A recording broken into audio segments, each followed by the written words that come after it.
le message, c'est un message de on peut faire des choses. Ces gens ont pris un projet qui paraissait a priori, ils l'ont fait.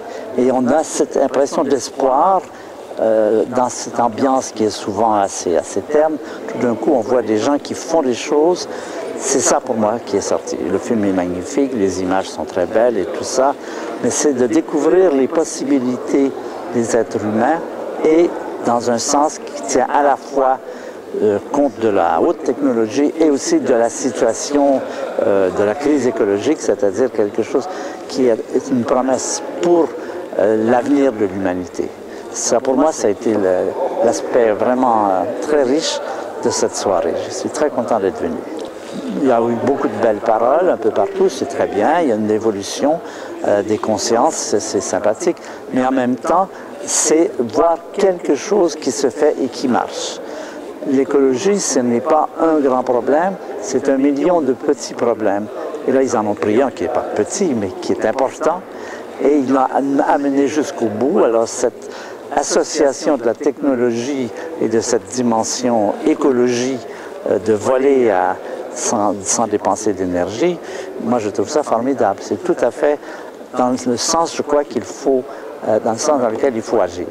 Mais dites-moi, si Picard, c'est une famille extraordinaire. Ah, cette famille, oui, oui, absolument. C'est le grand-père, le père, tout le monde a été vraiment très important dans le domaine de la science, de la technologie et maintenant, par ce biais, dans l'écologie.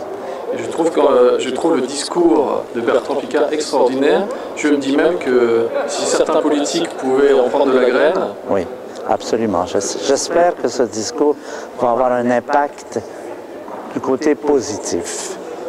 Parce que, comme il l'a dit, cette rumeur qui court depuis longtemps que les renouvelables, ça ne peut être que de la pointe, ça ne donnera jamais rien, ben, ils ont montré que non, ça n'est pas le cas.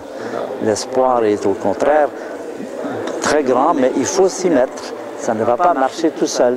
Il a bien fait remarquer que généralement, ce ne sont pas les grandes compagnies qui avancent dans ce domaine, ce sont les bricoleurs. Ceux qui avancent, c'est les bricoleurs, et en ce sens, eux, ont fait du bricolage dans le meilleur sens du terme, c'est-à-dire de diminuer le poids, d'augmenter l'énergie et tout cela. C'est vraiment un travail du bricoleur traditionnel, et je crois que c'est dans ce sens-là qu'il y a de l'espoir. Le futur, peut-être avec des avions qui marcheront à l'énergie solaire et qui transporteront peut-être des dizaines de personnes, ça vous semble du domaine de, pour l'instant, de l'imaginaire, mais... Exactement, ben, c'est ce qu'il a fait remarquer quand il a parlé de Wright et qu'on a dit, ben, s'il faut devenir pilote pour traverser l'Atlantique, et je pensais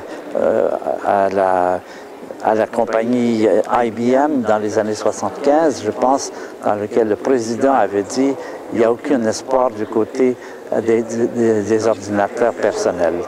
Donc on voit très bien comment des situations qui semblent sans espoir, tout d'un coup, quand quelqu'un s'y met et fait quelque chose, ça marche.